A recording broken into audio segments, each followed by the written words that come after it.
72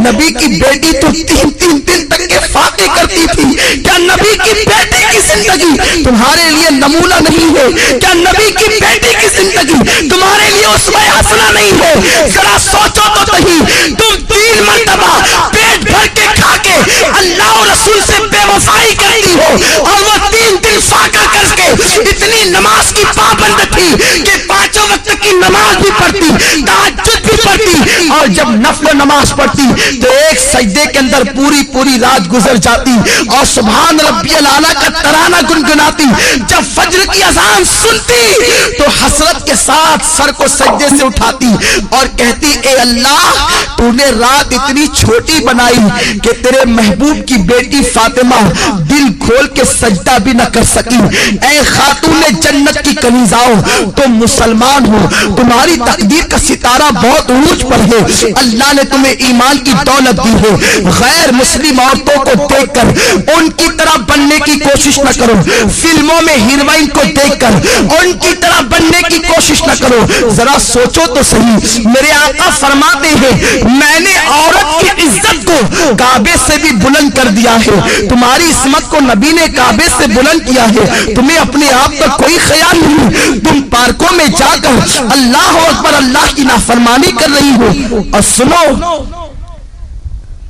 کوئی کہیں بھی جائے سب کی نگاہ سے تو چھپ کر تم گناہ کر سکتے ہو، اللہ کی نگاہ سے تم کبھی نہیں چھپ سکتے۔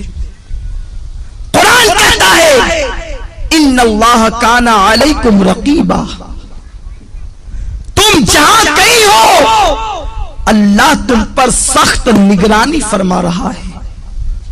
دوسرے مقام پر میرے رب نے فرمایا واتقوا اللہ ان اللہ خبیر بما تعملون،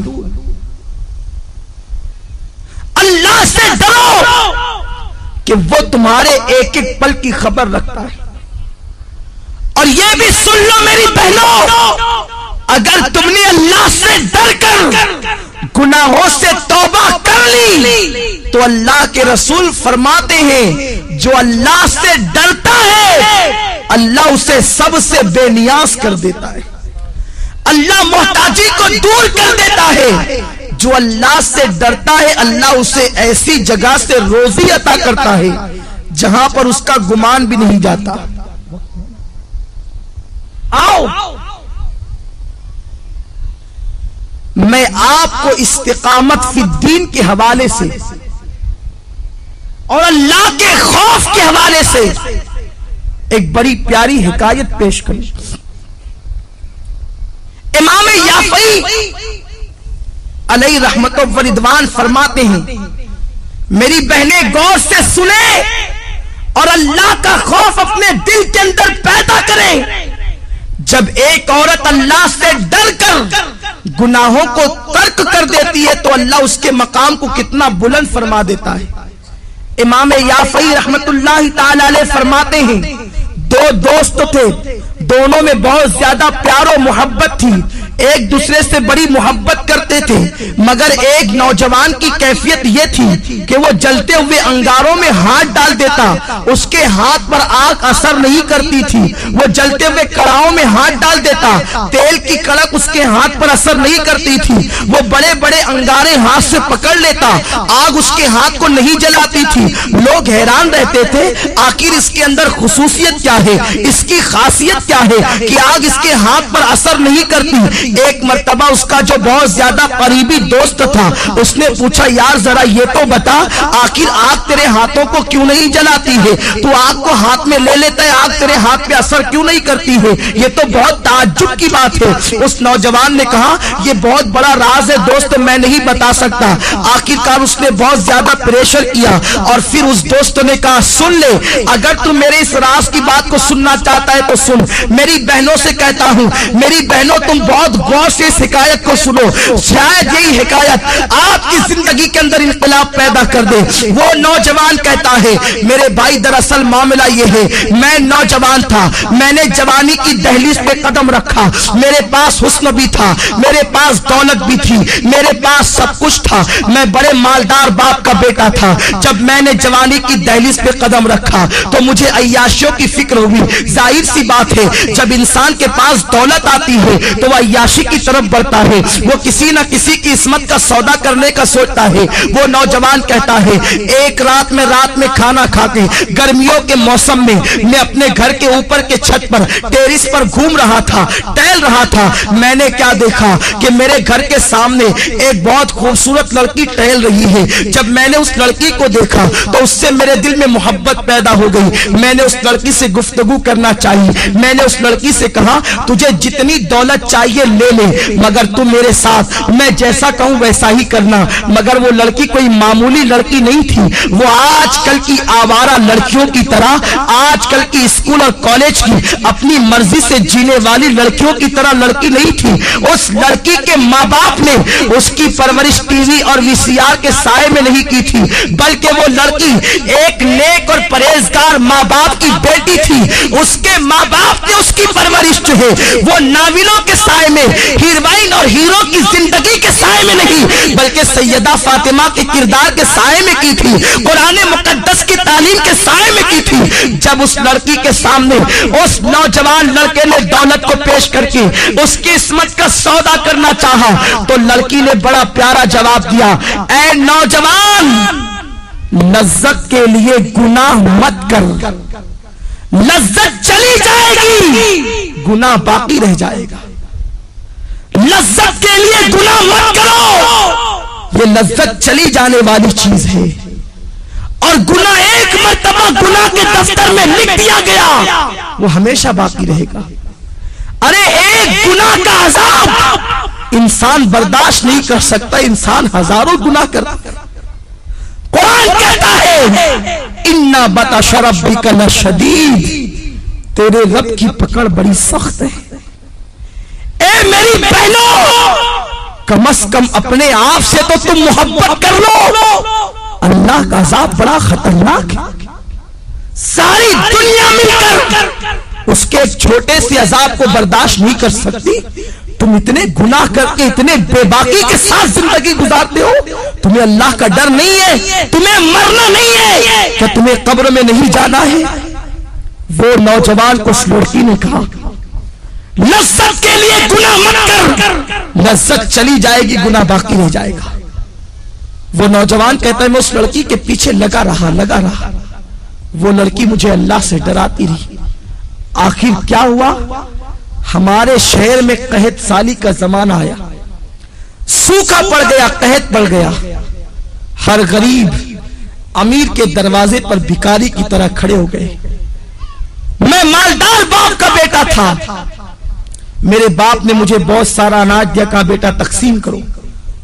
میں اناج تقسیم کر رہا تھا کہ میرے دروازے پہ وہ لڑکی بھی چلی آئی۔ میں نے اس لڑکی کو قطار میں دیکھا، میں خوش ہو گیا کہ آج اپنی دل کی خواہش پوری کروں گا۔ میں نے جلدی اپنے نوکروں سے کہا کہ سب کو دے کر کے بھگا دو، اور اس لڑکی کو میں نے اپنے کمرے میں بلایا۔ لڑکی سے پوچھا کیا بات ہے، کیوں آئی ہو، آنے کی وجہ کیا ہے؟ لڑکی نے کہا اے نوجوان تو جانتا ہے کہ میری شادی ہو چکی ہے اور میرے 3 بچے ہیں، میں ماں ہوں، میرے بچے بھوک کی وجہ سے تڑپ رہے ہیں، خدا کے لیے کچھ اناج دے دے تاکہ میرے بچوں کی زندگی بچ جائے۔ اس نوجوان نے کہا اے لڑکی میں تیرے قدموں میں دولت کا اور اناج کا انبار لگا دوں گا، تو ایک مرتبہ میرے دل کی تمنا کو پورا کر۔ لڑکی نے کہا تیرے دل کی تمنا کیا ہے؟ تو اس نوجوان نے کہا کہ میں تیرے ساتھ زنا کرنا چاہتا ہوں۔ لڑکی لرز گئی اور کہنے لگی نادان اللہ سے ڈر، اللہ کے رسول فرماتے جب کوئی لڑکا اور لڑکی زنا کرتے ہیں تو ان کا ایمان ان کے سینوں سے نکل جاتا ہے، ایمان دلوں سے رخصت ہو جاتا ہے، اور اللہ کے حبیب فرماتے ہیں